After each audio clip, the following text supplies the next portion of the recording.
a gente precisa entender três dimensões que elas são muito praticadas dentro do movimento da agrofloresta sucessional no Brasil.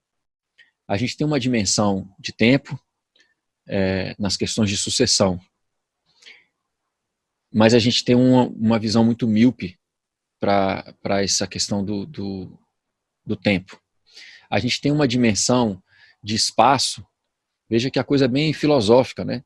A gente tem uma dimensão de espaço dentro das questões de estratificação.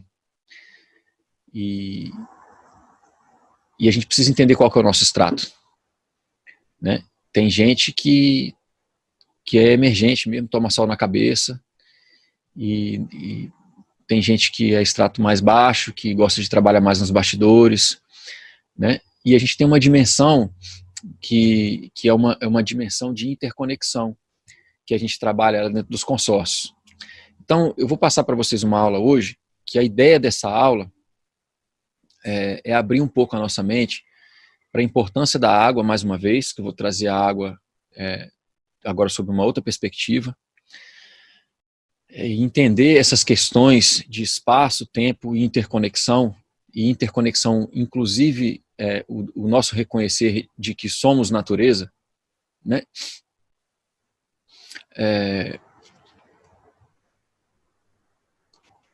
Para que a gente possa participar dos processos de restauração de uma maneira mais eficiente, mas ao mesmo tempo de uma maneira mais de um espaço menos egóico. Porque quando a gente passa a entender há quanto tempo as coisas vêm se degradando e o quanto tempo elas vão ter que continuar se restaurando depois que a gente morrer, a gente realmente entende que, por mais que a gente tenha um ciclo relativamente longo, aí de 120 anos de vida, jogando capoeira, obviamente, a gente uma hora deixa de existir. E os processos de restauração, eles continuam. E eu vejo dessa forma, né? Que a gente precisa, então, entender essas questões assim, de interconexão, de tempo e espaço, para que a gente possa trabalhar as restaurações com uma visão muito mais longa do que a gente tem. Eu vou entrar numa apresentação de slides agora, então, falando sobre a importância dos padrões da natureza no desenho ecológico. Mas quando eu falo de padrões da natureza, eu quero desmistificar um pouquinho, de novo, algumas coisas que ficaram, talvez, marcadas pelo movimento permacultural, mas que talvez não tenham ficado explicitadas na sua profundidade, no seu escopo. Existe um movimento de sucessão dentro do desenho ecológico de pessoas que têm uma capacidade muito profunda e muito sensível de entender padrões. A característica do ser humano, a gente por ser muito visual, é muito fácil a gente enxergar padrões de cores, padrões de formatos, né? A gente precisa enxergar da mesma forma padrões de tempo, de ritmo, que está ligado com o tempo, padrões de eventos, padrões de sons, padrões de sabores. E a gente precisa estar ligado com os lugares que a gente habita de uma maneira mais profunda com os padrões da água, né? de todo o ciclo da água, né? A chuva, a estiagem, o jeito que ela percola no solo, onde ela se armazena, onde que a gente usa. E a gente precisa também estar ligado com esse movimento de sucessão, que também é conhecido como ancestralidade, mas que eu vejo ele de uma forma muito pragmática e muito material. Eu vivo no agora e no agora eu ocupo esse lugar de sucessão e me entendo como um ser que tem a responsabilidade de complexificar a vida. Nessa lógica, a gente tem aí, eu vou começar pelas coisas mais visuais, mais fáceis da gente perceber, né? A gente tem padrões de círculos, de espirais, de mosaico, semilunares, dendríticos, padrões desintegrativos. E existem alguns outros padrões, mas assim, resumidamente, nos que a gente consegue identificar visualmente, a gente tem esses, né?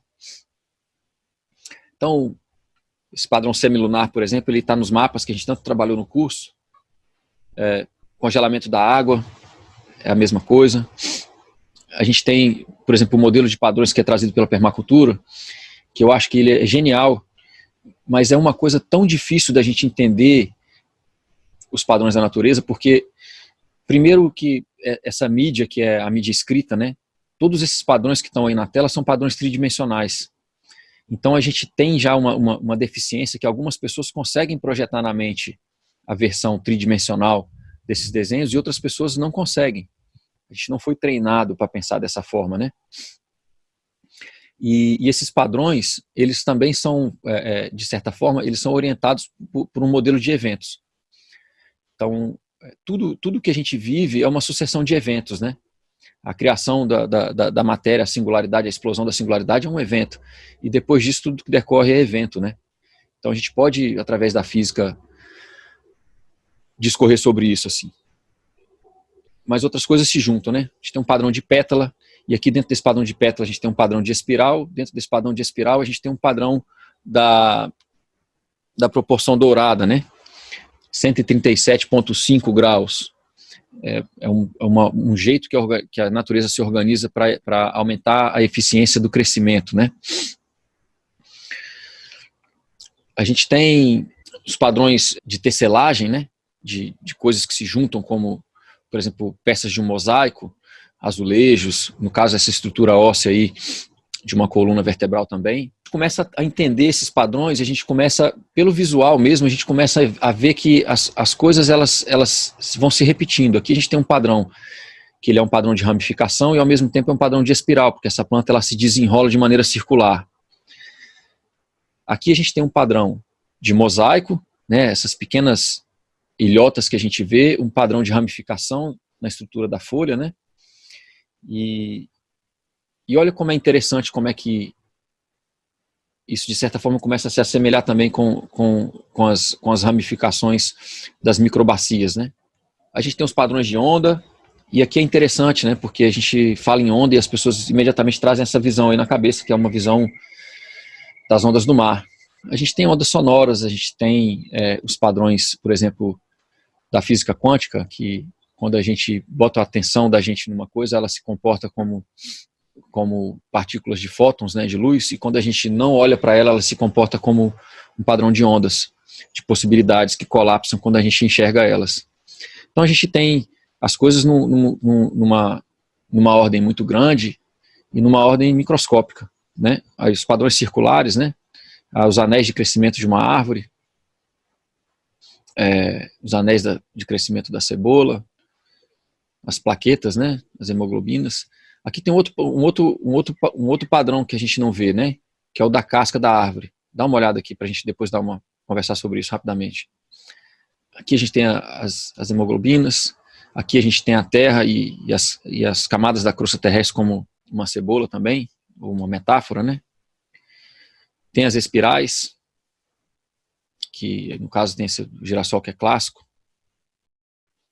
o crescimento dessa babosa que também, perceba que a espiral ela vai sempre nessa questão do grau da proporção dourada, né? E aí a gente entra nas questões das espirais, né? Tá aqui de novo, tem a proporção dourada de novo, né? A questão da proporção dos números da sequência Fibonacci. E a gente parte de uma escala muito grande, de um furacão, de um ciclone, para uma concha. E aqui, de novo, eu queria chamar a atenção para a maneira com que a gente vê as coisas mutiladas das suas dimensões. Eu estou passando essa aula para a gente entender isso, né? A multiplicidade das dimensões. A gente tem esses vórtices também, né? Então a gente olha para isso e vê isso em 2D, mas na verdade é um 3D. Isso aqui é o Sol e o nosso sistema solar. A gente está tão acostumado a usar o papel e a mídia, as telas, né? Que a gente perde a noção de que as coisas são tridimensionais. O Sol está em movimento e, por consequência, os planetas que estão na órbita do Sol também estão em movimento. Então, essa órbita não é uma órbita circular, ela é uma órbita de vórtex, né? E esse vórtex ele é tridimensional. E aí as coisas começam a se complicar, né? Você vê que as escamas têm um padrão de mosaico, de tecelagem, né? Esse padrão semilunar de crescimento dos anéis aqui do casco, né? Um padrão circular no formato, né? E aí eu quero começar a chamar a atenção para a maneira com que isso se repete na natureza, porque isso tem uma função. E embora isso deixe a gente muito mesmerizado, assim, muito... porque silencia a nossa mente, né? Quando a gente começa a perceber esses padrões, a maneira com que eles se repetem, a gente enxerga a beleza nisso, tem uma estética nisso muito interessante. Isso tem um poder de silenciar os pensamentos. E a gente passa a vivenciar essa experiência sem a interferência da mente. de um ponto de presença de ser que é mais profundo. Isso aqui são os alvéolos pulmonares. E aí eu quero começar a chamar a atenção para algumas coisas. Olha como é que parece com a casca da árvore, né? Olha como é que parece, de certa forma, de novo, com esse mosaico. Esse mosaico tem um padrão de mosaico, tem um padrão de ramificação e tem um padrão circular de afloramento do galho, né? Olha de novo o mosaico aqui, né? A folha vista por um outro lado. Mas olha como é que esse formato desse mosaico, ele se assemelha com esse, que se assemelha com esse, né? E que se assemelha com esse daqui, a terra secando. Então o que a gente vê? Que esse padrão aqui, ó, de esse tipo de mosaico que seca dessa forma, ele também acontece em escalas diferentes, né? E ele está relacionado com a presença ou a ausência de água. Olha aqui, ó. O alvéolo que tem que lidar com a questão da corrente sanguínea e tem que lidar com a troca de ar. E aí eu quero começar a falar de algumas funções, né? Que eu acho que o importante é isso. De novo o padrão de mosaico, e agora esse padrão de mosaico se misturando com o padrão de curva, de serpentina, né? Uma coisa mais circular. E olha como é que ele se repete em escalas de novo, né? Tá o rastro da cobra aí na areia, e aí tem uma cobra de água, né? Que passa aí. E aqui desse corpo que é um fenômeno, né, um padrão que se manifesta no comportamento da água, ele também se manifesta no comportamento das árvores. Então a gente tem aqui, por exemplo, a água serpenteando para um delta, né, e ao mesmo tempo um padrão ramificado. Olha como é que isso se assemelha a uma árvore, né? E aqui a gente tem o rim, né, as células de um rim. E aí, como é que isso se assemelha de novo, né, numa microescala com coisas muito grandes, né? A micro com o macro. Aqui serpenteando, aqui as questões, em alguns momentos, alveolares, né? Questões de padrões de ramificação, de novo, como se fosse uma árvore, né? Um padrão de ramificação. Esse daqui não é uma foto de uma pessoa que tomou um chá e viu os raios coloridos. Isso aqui é a bacia de um estado, é a bacia hidrográfica de um estado americano. Mas olha que interessante, né? E agora a gente tem aqui de novo o padrão ramificado numa árvore.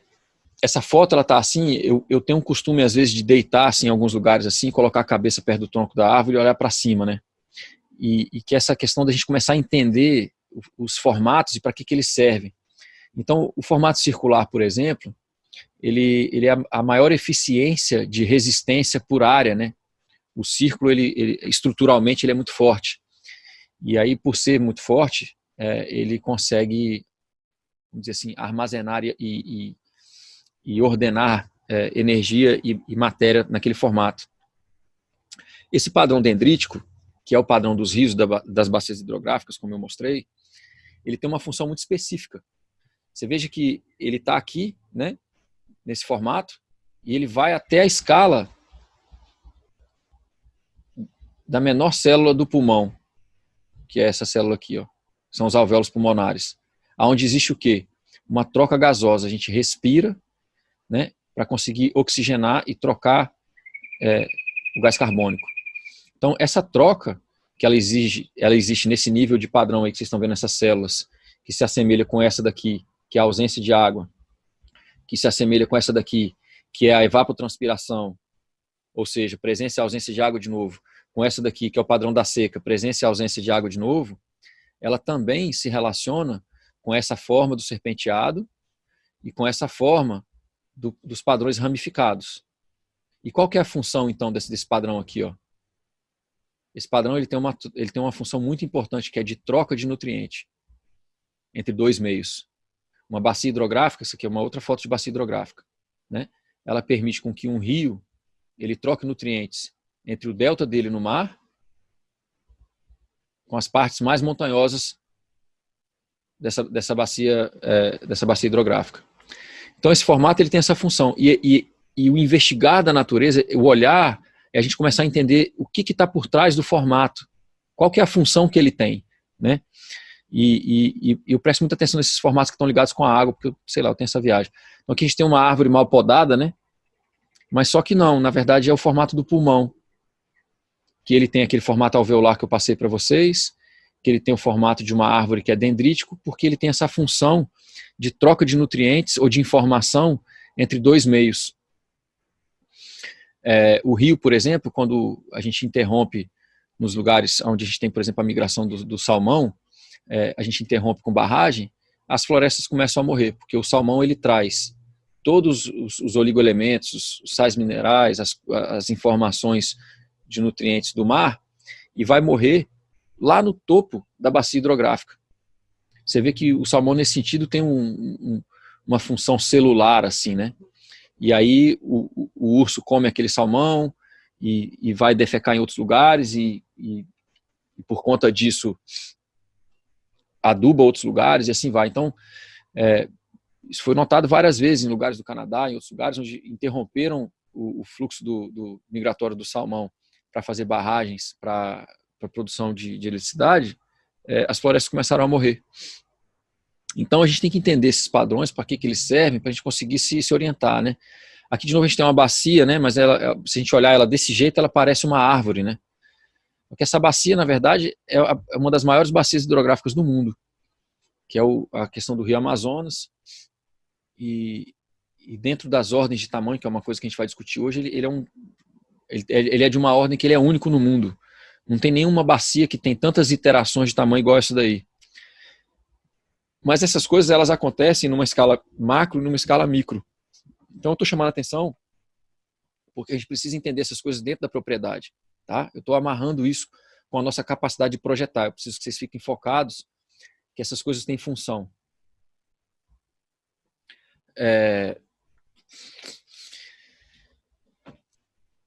Os formatos circulares, enfim, algumas coisas que existem, elas têm em volta delas essa manifestação da energia que é chamada de toros, né?